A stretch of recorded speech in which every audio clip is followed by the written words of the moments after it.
자, 다음은 현대소설입니다. 이기영의 고향. 2020년에 9월에 출제됐었던 지문입니다. 자, 일단 문학은 언제나 먼저 문제를 모든 지문은 문제를 먼저 훑어봅니다. 자, 얘는 첫 번째 문제가 A에 대해서 묻고 있고요. 두 번째 문제가 B에 대해서 묻고 있죠. 근데 A와 B의 위치가 나름 좀 붙어 있네요. 붙어 있고. 붙어 있지만 문제가 따로따로니까 따로따로 푸시면 되고. 그 다음에 첫 번째 문제에서는 서술 대상 뭐 이렇게 물었고, 새로운 문물 뭐 이렇게 물었네요. 두 번째 문제는. 세 번째 문제.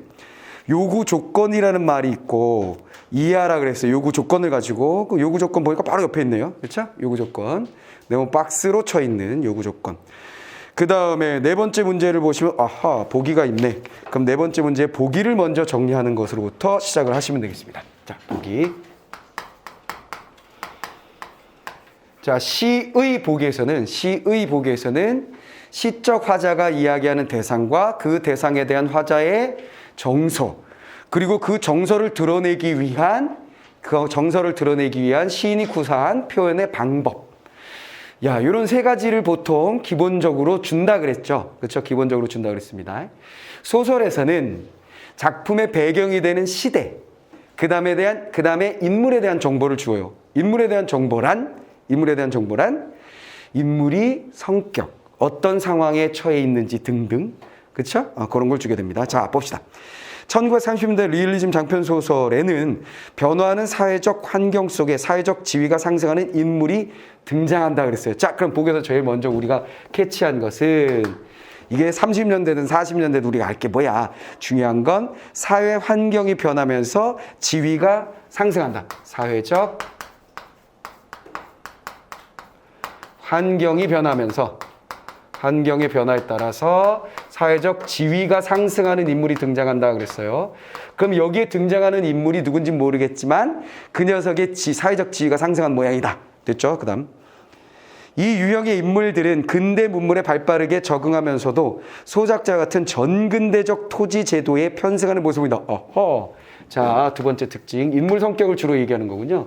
사회적 환경이 변하면서 지위가 향상된 인물이 뭐한다? 근대 문물에 적응하면서도 전근대 제도에 편승한다. 자, 사회적 환경 변화. 바로 근대 문물에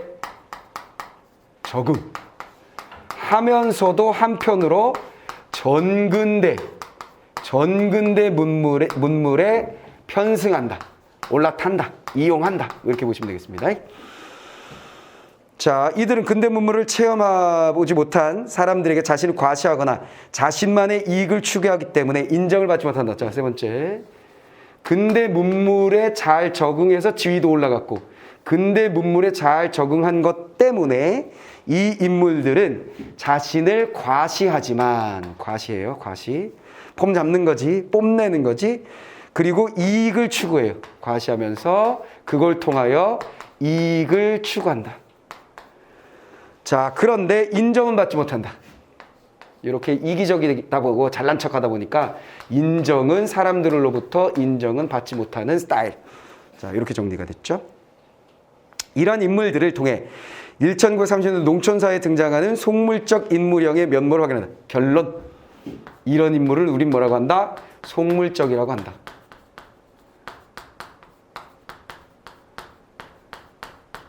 됐죠? 자, 끝났어요. 이 보기에서 준 것은 뭐냐면 인물의 성격을 준 거예요. 여기 등장하는 인물의 성격은 이러할 것입니다. 라고 준 거죠.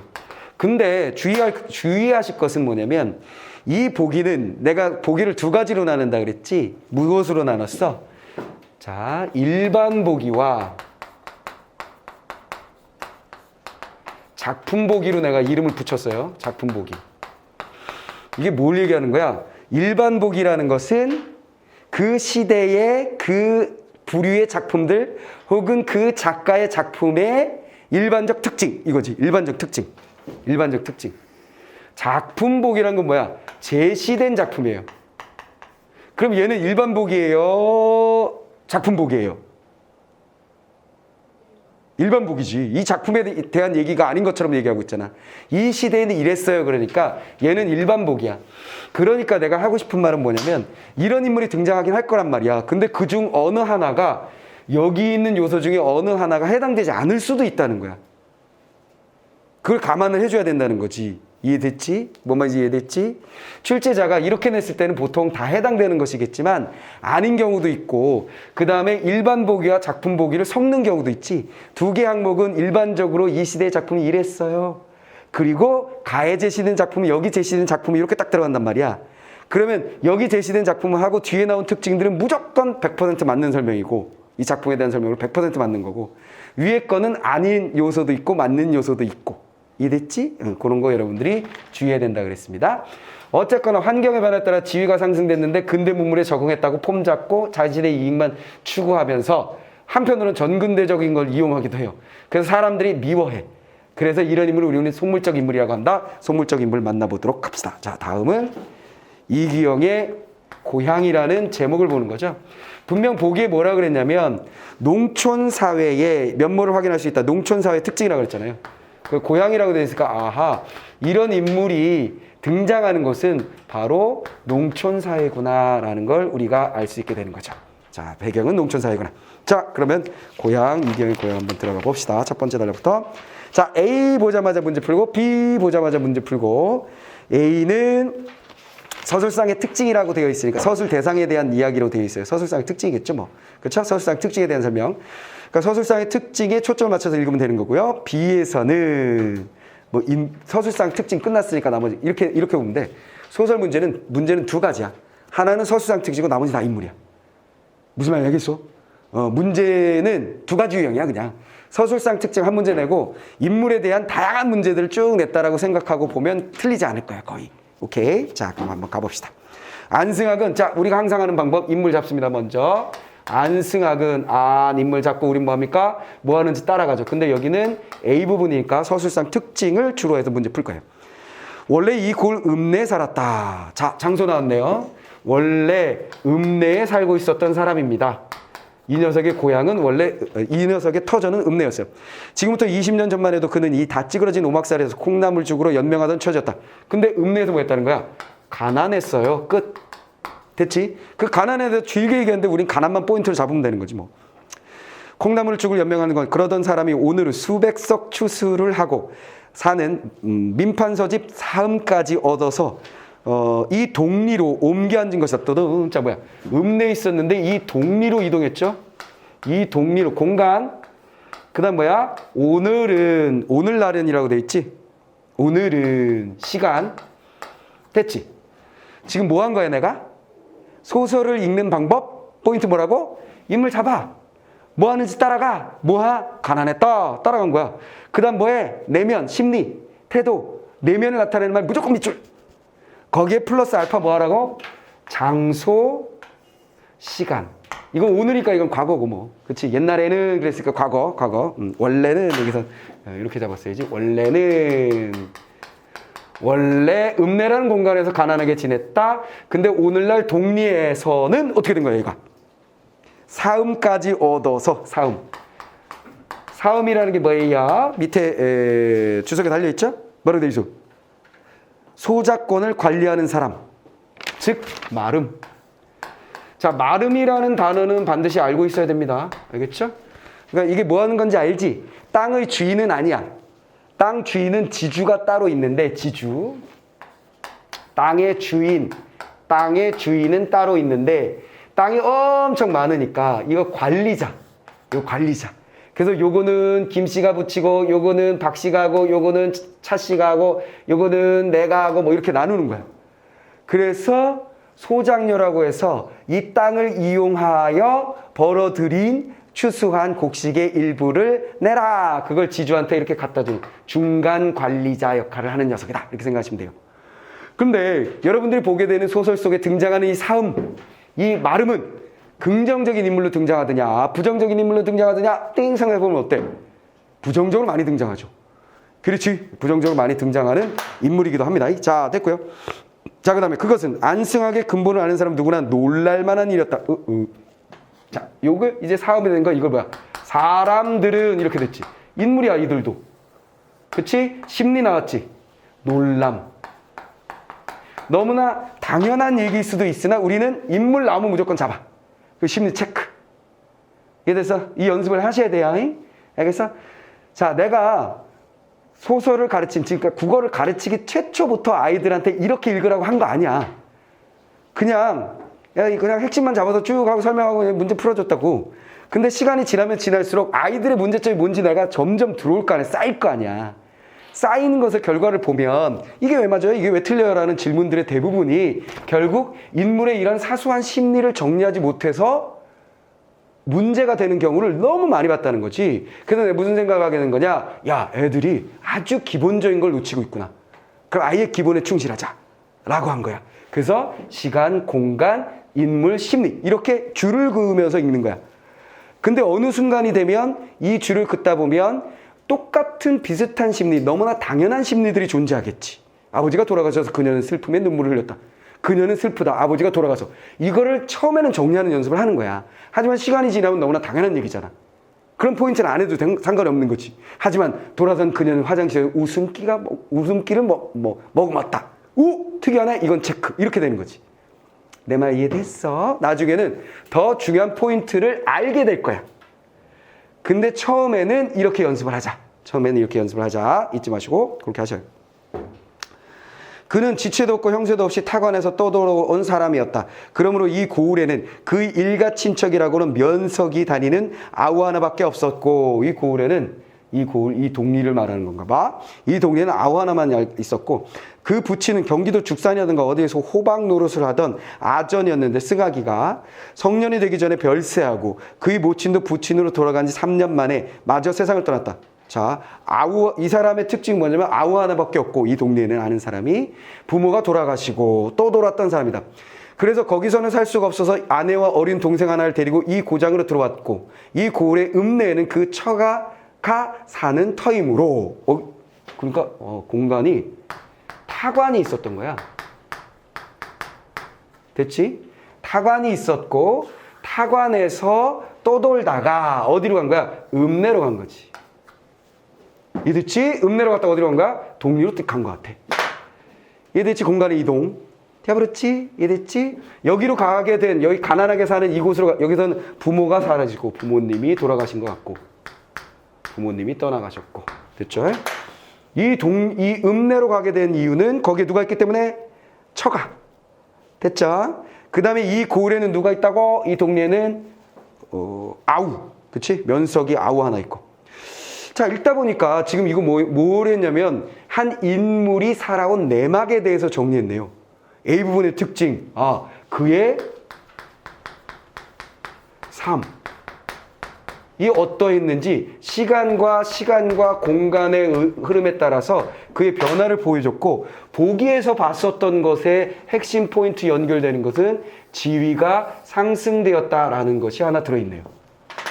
됐죠? 자, 그러면 바로 문제 풉니다. 첫 번째 문제. 자, 서술 대상에 대한 독백적 서술을 통해 서술 대상에 대한 정서적 반응이 제시되어 있다 그랬어요. 자, 두 개 포인트지? A 부분은 독백을 통해서 정서적인 반응을 보이고 있습니다 그랬어요. 어때요? 마음에 들어요? 안 들어요?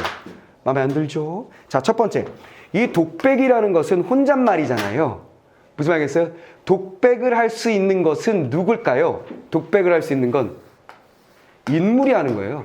서술자가 하는 거가 아니에요. 서술자가 하는 게 아니죠.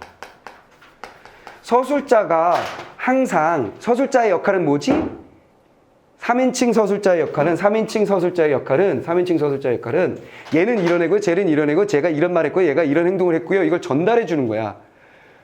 근본적으로 독백을 할 수가 없어. 서술자는. 서술자의 임무가 이 세상에 등장하는, 가상의 세계에 등장하는 인물에 대해서 전달하고 있는데 혼잣말하고 자빠져 있을 수가 있어?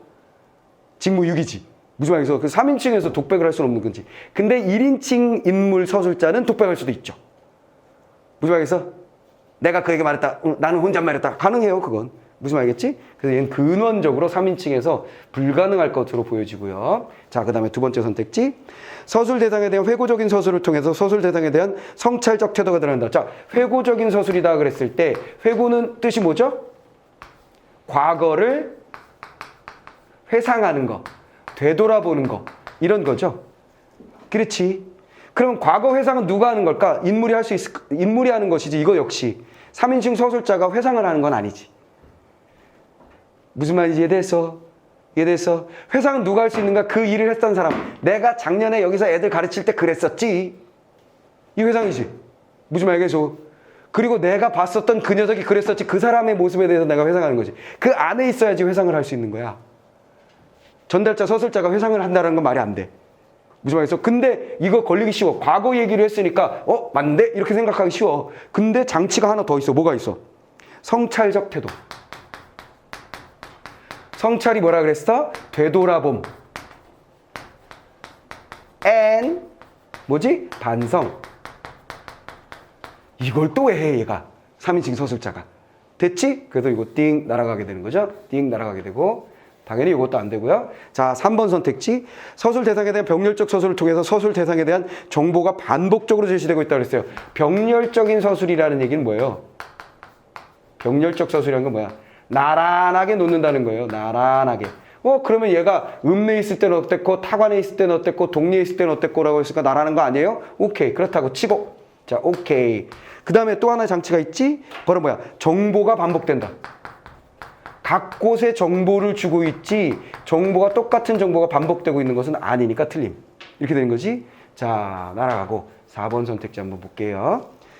서술 대상에 대한 묘사적인 서술을 통해서 묘사라는 것은 쉽게 생각하면 그냥 그림이라고 생각하면 된다. 그래서 그림을 그리듯이 전달해 준다.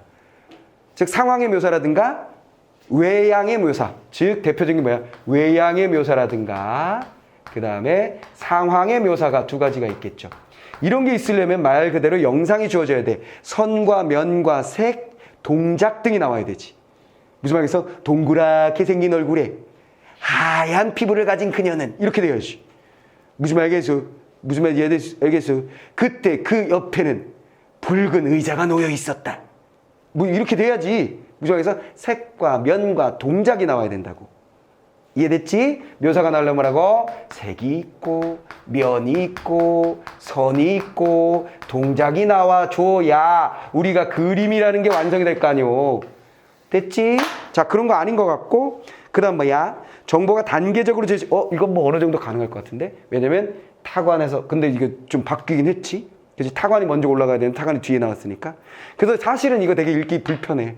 체크하면서 읽었으니까 되는 거지. 그냥 소르륵 읽으면 하여간 가난했는데 포인트 뭐만 잡게 되냐면 가난했는데 마름이 됐구만. 사람들이 깜짝 놀랄 만한 변화였구만. 이렇게만 읽어도 충분한 거야. 우리가 실질적으로 소설을 읽을 때는. 무슨 말이겠어? 근데 문제니까 이런 것까지 딱 체크해서 읽은 거지 뭐. 됐죠? 근데 여기선 그걸 요구하진 않으니까 사실 그렇게 안 했어도 되는 건데 그렇게 연습을 시킨 거고 내가. 자, 5번 선택지. 요약적 소설. 아하, 대표적으로 나오는 거지. 얘가 여기선 중요하죠. 요약적 서술 중요합니다. 오케이. 자, 요약적 서술이란 무엇이냐? 긴 시간을 짧게. 이게 포인트야. 긴 시간을 짧게. 이게 포인트야. 요약적 제시는 뭐라고? 긴 시간을 짧게. 무슨 얘기냐? 타관에서 아버지 어머니 돌아가시고 처가가 있는 곳으로 가서 찢어지게 가난하게 지내다가 동네에 들어와가지고 저 사촌 동생과 뭐 동생 있는 동네에 들어와서 마름이 돼가지고 이게 몇 년에 걸친 일일 거 아니야. 그걸 뭐야? 한 달 나게 끝내버렸지. 그런 걸 뭐라 그래? 요약적 제시라고 하는 거야. 이해됐어? 이해됐어? 이해됐지? 내가 1시간 동안 수업을 해. 1시간 동안. 그럼 내가 1시간 동안 수업하는 걸 자세히 기록하려면 몇 페이지가 돼야 되겠지? 시간은 9시였다. 국문은 문을 열고 들어섰다.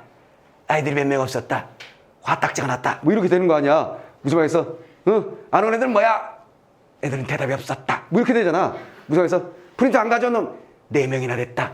죽여버리고 싶었다. 뭐 이런 거 나오는 거잖아. 복사기에 걸었다. 걸렸다. 이런 젠장. 오늘 왜 이렇게 되는 일이 없지? 막 그래도 페이지가 계속 가고 있어. 무슨 말이겠어? 경제를 가르쳤다. 법인이었다. 못 알아듣는 눈치였다. 빡쳤다. 뭐 이거 하는 거잖아. 참고 자세히 설명했다. 뭐 이렇게 되잖아. 페이지가 막 넘어가고 있다고. 이거를 띵 요약적 제시 한 달로 끝내면 뭐야? 한 달로 끝내면 애들이 늦게 도착했으나 수업을 했고 경제 지문이었다. 아이들이 이해를 잘 못하는 것 같지만 공부는 열심히 수업했다. 그렇게 1시간이 지났다. 땡 끝나버리잖아. 이게 바로 뭐 요약적 제시. 근데 보통 요약적 제시라고 나오는 건 이렇게 1시간짜리 줄인 거 가지고 나오지 않아. 이렇게 보통 이렇게 긴 세월의 이야기를 특히 이런 거 어디 잘 나오는 고전에 잘 나와. 고전은 원래 소설 자체가 짧잖아. 그러다 보니까 그 사람은 원래 이거 많이 시작해. 그러니까 여기도 보니까 포인트가 어땠어? 원래 이렇게 시작하잖아. 즉 내막을 얘기하는 거지. 내막을 이야기하는 거지. 그치? 그 사람의 삶에 대한 정보를 주는 거지. 이해됐어? 그래서 요거는 진짜 자주 나오는 거니까 반드시 요 포인트에 대해서 기억을 하세요. 그러니까 시간이 없는데 이 소설 하나 남았는데 이 문제 하나 남아서 찍어야 돼. 선택지보다 요약적시 자주 나오는 거다 뻥 찍어도 맞을 수도 있어. 무슨 말이겠어? 이해됐지? 이해됐지? 자, 그 다음에 끝났어. 여기 요약적 소설을 통해서 소설 대상에 대한 정보를 개괄적으로 이 말은 어휘 공부 개괄적이다라는 말은 알아야 되겠어요. 개괄적. 뭐 이제 문제 다 풀었으니까 필요 없고 어디까지요? 자, 필요 없고 여기까지. 자, 여기서 어휘 공부 개괄적이다라는 말 정도. 개괄적이다라는 말은 중요한 정보들만 전달한다는 얘기예요. 오케이? 개괄적이라는 얘기는 전체를 자세히 하는 것이 아니라 자세가 아니라 뭐 중요 요점만, 중요 요소만 집약적으로 전달하는 거. 그걸 우리 뭐라 그런다? 개괄적이라고 이야기하죠. 자, 어휘 공부. 자, 이건 알아두셔야 됩니다. 자, 그 다음에 우리는 어디로 갈 것이냐? B 부분으로 한번 가볼까요? B 부분. 자, 중간 다리가 있네. 처가도 역시 가난하였으나. 자, 어디 잡았어? 처가 가난하였으나. 그래도 처가 끝으로 옹대가리나마 다시 장만해놓고 살림이라고 떠버렸다. 읍내에서 살림을 했다. 뭐 이런 얘기네요. 그런데 그 무렵 마침 경부선이 개통한 직후이다. 그 근처, 과거 얘기인가 봐. 그 무렵 경부선이 개통한 직후이다. 그 근처 사람들은 생전 처음 보는 기차와 정거장과 전봇대를 보고 경의의 눈을 크게 떴다. 자, 뭐야? 사람들. 자, 인물 잡았지. 자, 비 아직 안 들어갔구나. 자, 사람들. 떼거지 인물 잡고 그들 뭐 했다고? 경의의 눈, 놀라는 눈치. 놀라고 있었다. 대상이 뭐지? 무엇에 대해서? 신문물. 바로 기차 등등. 전차야, 기차. 기차 등등. 신문물에 대해서 놀라고 있었는데 안승학은 지금도 그 목판차를 맨 처음으로 먼저 타고 서울을 가보았다는 것으로 자랑 삼아 말했다. 자, 뭐야? 승학은 뭐 했다? 안승학은 뭐 했다? 자랑. 요거 타본 것 때문에. 이거 뭐야? 요거네. 근대 문물에 먼저 적응한 것 때문에 과시하는 거. 이해됐지? 보기가 맨날 이렇게 나오는 거야. 됐지? 과시했다. 그때 그는 어떤 친구의 심부름으로 혼수응장하러 떠났던 것이었다. 하러 따라간 것이었다. 됐죠? 어쨌거나 자랑 삼았다 이거. 저 포인트가 나왔다는 거 보시고 바로 이제 B 부분으로 들어가는 거지. 자, B 부분의 포인트 정리. 자, 그의 자만은 그것뿐만이 아니라 자, 그 다시 잡고 그는 자만했다. 그 자만이 이만저만 아니다. 엄청 많다. 그 자만 지금부터 얘기해줄게. 자만의 사례들인가 봐. 됐지? 자만은 뭐야? 스스로 뽐내는 걸 말하지. 뽐냄. 잘난 척. 스스로 뽐내는 거. 자만. 뽐내는 거. 그는 경기도 출생이라고 그 지방에서 제일 똑똑한 채를 했다. 뜨등. 자, 뭐야? 자만했다. 똑똑한 척을 했다. 심리 태도 드러났죠. 우편소가 새로 생긴 것을 뜨든. 자, 기차 말고 새로운 문물 뭐가 나온 거야? 우편소. 자, 우리는 바로 읽자마자 포인트 딱 잡은 거야. 뭐? 자만이 이만저만 아니었다 해서 자만의 사례들 얘기한다는 거 딱 잡았잖아. 사례 1, 사례 2 이렇게 넘어가는 거 우리 잡았잖아. 그 문제풀이도 이제 쉽고 읽기도 쉬운 거지. 세링호 생긴 것을 보고 이웃 사람들 그게 무엇인지 몰라서 겁을 잔뜩 집어먹었다. 따단. 자, 이것에 대해서 사람들은 뭐 했다? 겁먹었다. 심리, 태도, 겁먹었다. 장승같이 늘어선 전봇대에는 노상잉 하는 소리가 들렸다. 그것은 전진줄에 감은 사기 안에다가 귀신을 잡아넣어 그런 소리가 무시로 난다는 것이다. 그리고 우편소 안에는 무슨 이상한 기계를 해 앉히고 거기서는 무시로 괴상한 소리가 들렸다. 그래서 이웃 사람들도 사람들은 그것도 무슨 귀신을 잡아넣은 그런 소리가 들리는 것이라고 했다. 어쨌거나 겁먹은 이유 뭐야? 귀신이다. 전봇대에서 소리 난다. 자, 이런 거 있죠? 자, 그 다음에 그럴 때 안승학은 마술사처럼 귀신을 부리는 재주들 그들 앞에서 시험해 보였다. 자, 그는 뭐였다고? 재주를 보였다. 그 재주란 무엇이냐? 재주란 무엇이냐? 엽서 한 장을 뭐였다는 거야? 엽서를 이용해서 재주를 보였습니다. 자, 끝났어요. 자, 엽서. 사서 자기가 자기 집 통 호수와 자기 이름을 쓰고 편지 사연을 써서 우편통에 집어넣었다. 그리고 그들에게 장담하기를 이것이 오늘 해 전 안에 우리 집에 들어갈 터이니 가보자는 것이었다. 과연 그날 저녁에 깨었다. 지옥 사자 같은 누런 옷을 입은 사람은 안승학의 집에 엽서 우편 배달부 한 장을 던지고 갔다. 그것이 아까 써놓던 그 엽서였다. 참 좋았소이다 하고 그들은 일시에 소리를 질렀다. 좋았소이다 라는 건 뭐야? 알 수 없는 일이 벌어지고 있구나. 대단하다라는 입장이라고 보시면 되겠죠? 끝났어요.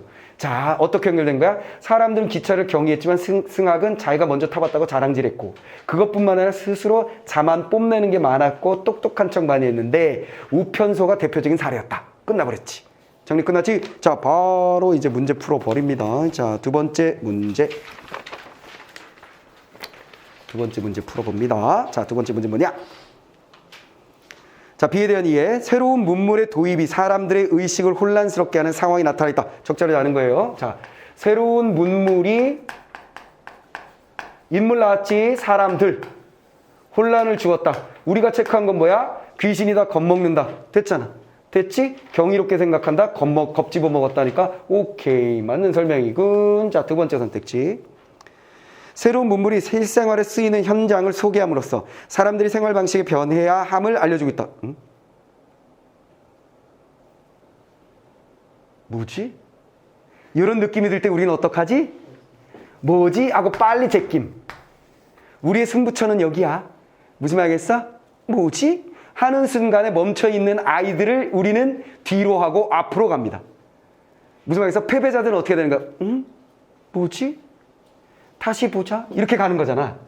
무슨 말이겠어? 그럼 뭔가 찾고 앉아있지. 우린 뭐야? 응? 하면 바로 3번 이렇게 넘어가는 거야. 됐지? 자, 3번 갑니다.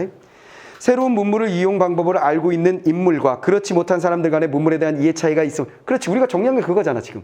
그래서 포인트 정리한 게 그러니까 맞다. 그렇지? 자, 차이가 있음이 드러난다. 차이 우리가 확인했죠. 그래서 잘난 척하는 거 봤고요. 네 번째 선택지 들어갑니다. 새로운 문물을 접한 사람들이 반응이 직접적으로 드러남으로써 새로운 세상의 도래에 대한 정서적 충격을 표현했다.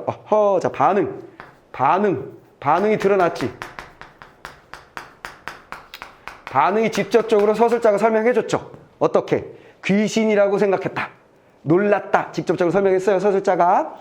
그럼으로써 그것은 충격일 것이다. 오케이. 충격일 것이다. 오케이. 선택지 끝났고.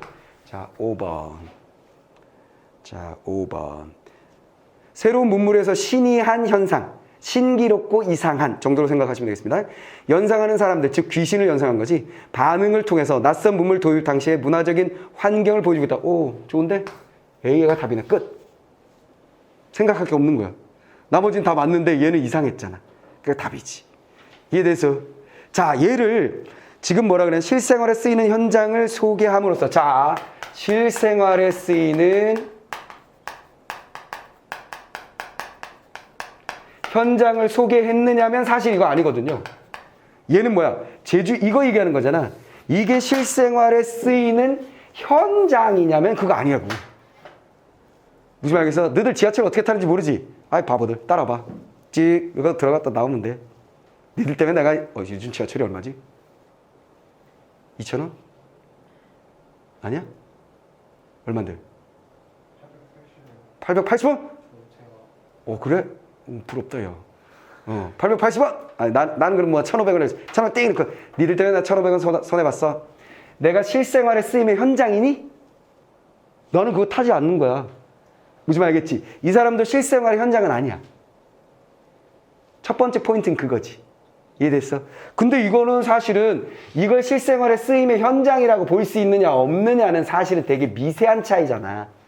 그러니까 이런 걸 판단하고 앉아있을 필요가 없다고. 우리가 더 이상하게 느껴졌던 건 뭐냐면 생활 방식이 변화해야 함을 이야기하는 게 아니라 여기서 얘기하는 건 뭐야? 이 새끼 웃긴 새끼야 이거잖아. 무슨 말 알겠지? 이 소설에서 그걸 얘기하고자 하는 게 아니잖아.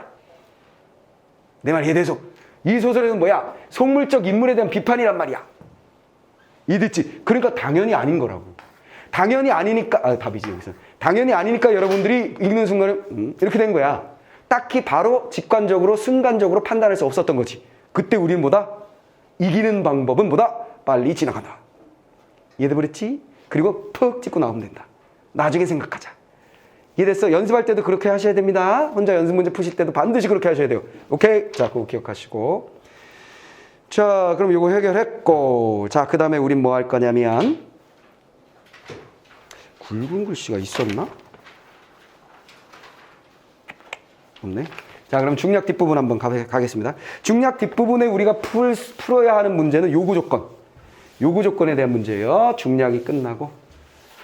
자, 여기는 우리가 지금 뭘 봤냐면 지위가 상승했다. 얘가 과시하고 까부는 거에 대한 장면을 우리가 확인했고요. 자, 그 다음에 중략이 끝나고 난 다음에 중략이 끝나고 난 뒷부분 한번 가보겠습니다. 중략이 끝나고 난 뒷부분.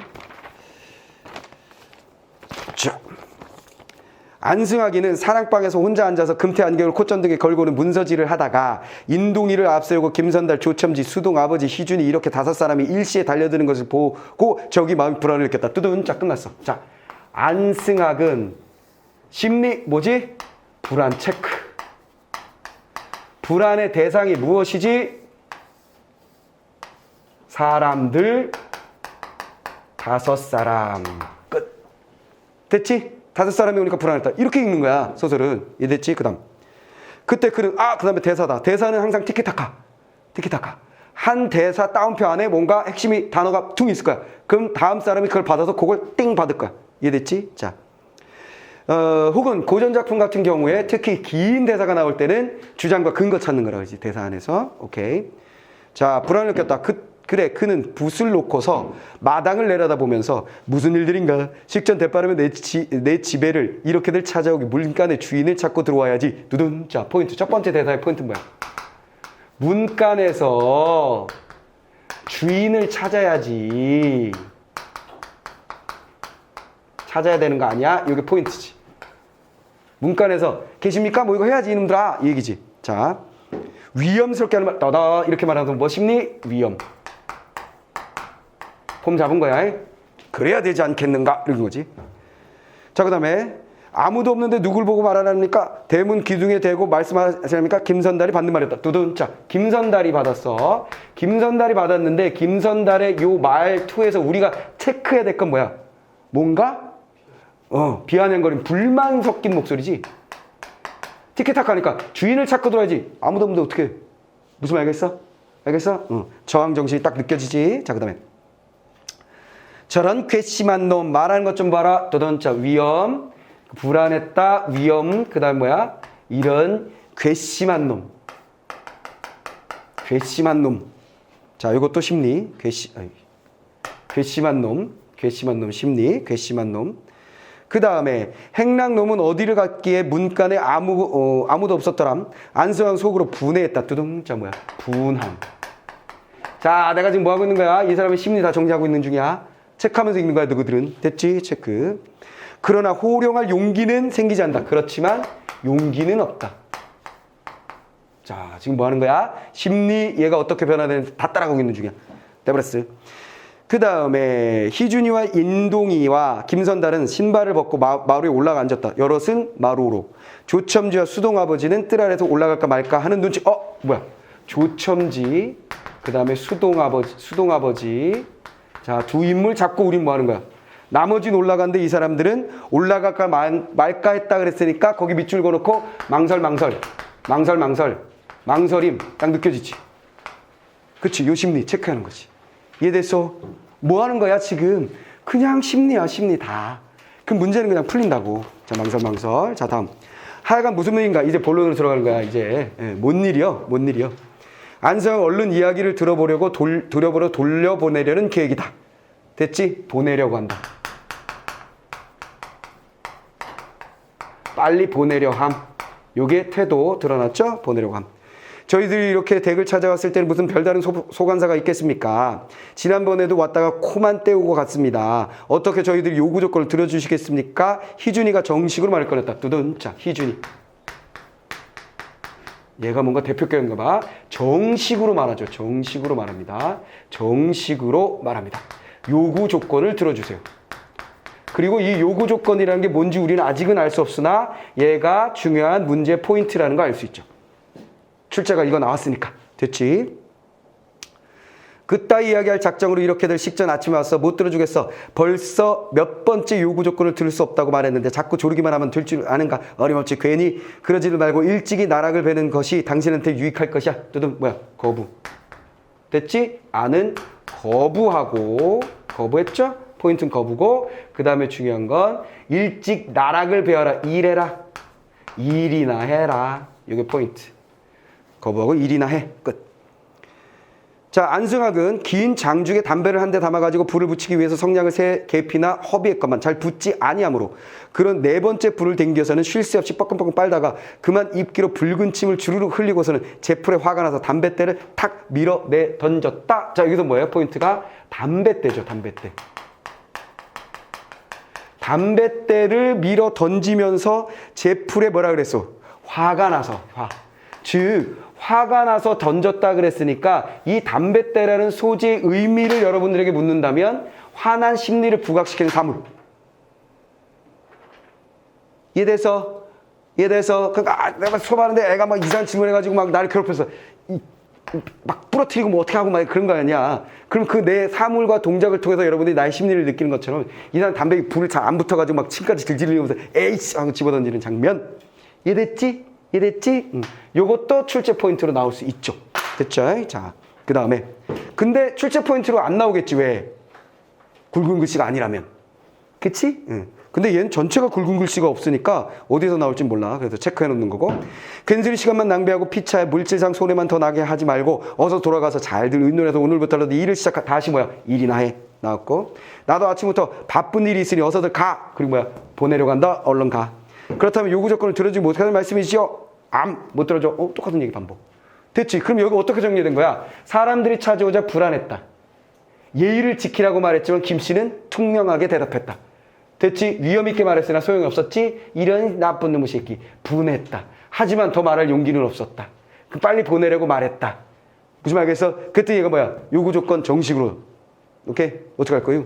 안 돼야. 일이나 해. 화가 났다. 담배 때 끝. 이렇게 된 거지. 이해됐지? 요구 조건이 우린 뭔지 몰라. 근데 하여간 이것 때문에 양쪽이 갈등하고 있다는 걸 알았고 지금 주로 많이 나오는 건 안 씨가 어떤 심리 상태로 변화되고 있는지 요거는 정리한 걸로 끝이야. 돼버렸어요. 자, 그럼 이제 문제 한번 볼게. 요구 조건을 간철시키러 온 김선달의 안승학에 대한 비아냥거리는 김선달 뭐 했어? 불만 느끼고 있어. 비아냥 가능하네. 사람 있어야지 말이죠. 이렇게 돼 있잖아. 끝. 쫙 지우죠. 그 다음에 요구 조건 이행을 요청하는 희준. 떠난 포인트 뭐야? 희준. 정식으로. 희준에 대해서 안성의 거부 의사가 직접적 표현. 그렇지. 아니야. 싫어. 응. 다 했잖아. 거부. 직접. 됐죠? 요구 조건의 불이행 때문에 벌어질 일을 경고하는 희준. 응? 희준한 건 이거밖에 없는데 지금 우리가? 됐어? 경고 없지? 경고에. 하는 희준에 대해서 안성은 염려하고 있으면 경고에 대한 염려. 우리가 체크한 게 없어. 그거 틀린 거지. 이래서 이걸 몰라 찾아. 우리는 포인트만 딱 잡아놓으면 끝나는데. 이걸 중심으로 읽으면 다시 돌아올 일이 없어.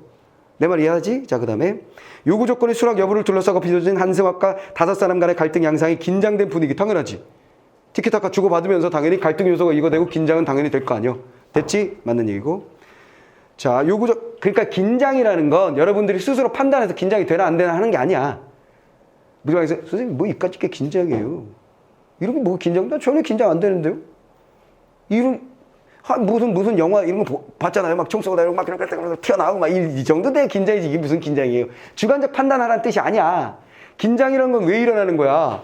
갈등이 해소되지 않고 심화되면 뭐가 만들어지는 거야? 자연스럽게 긴장감이 만들어지는 거잖아.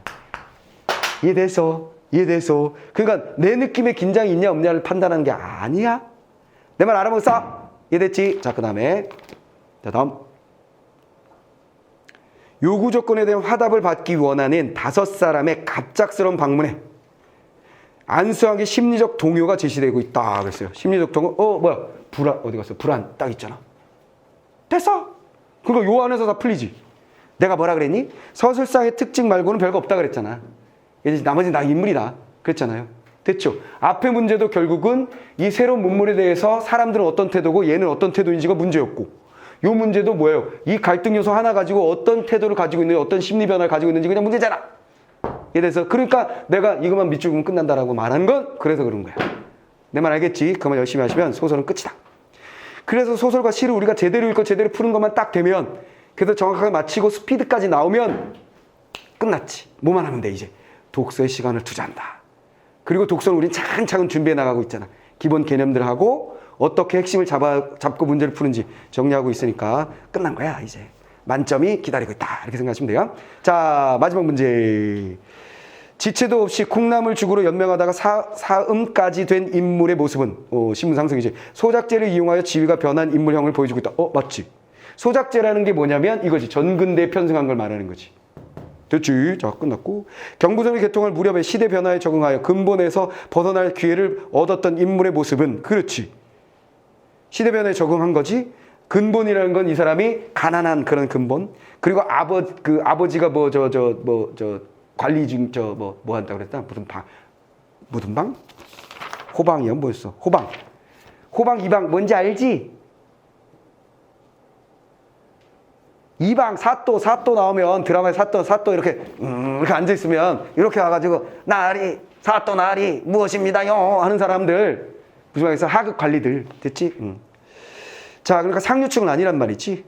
그렇죠? 그런 근본이 있었는데, 근대 문물이 유입되는 사회적 환경 속에서 변모해 갈 수 있었던 인물형. 맞죠? 친구의 심부름을 목판차를 맨 처음 타보고서는 자만하는 인물의 행동은 근대 문물을 경험했던 점을 앱서서 자신의 인물에, 똑같이 인물에 대한 얘기네. 맞고. 위험스럽게 대하면서도 호령할 용기를 내지 못하는, 있었어. 호령할 용기를 내지 못하는 인물의 심리는 자신의 사회적 지위를 인정하지 않는 이들에게 반감을 드러내는 인물의 모습을 보여준다.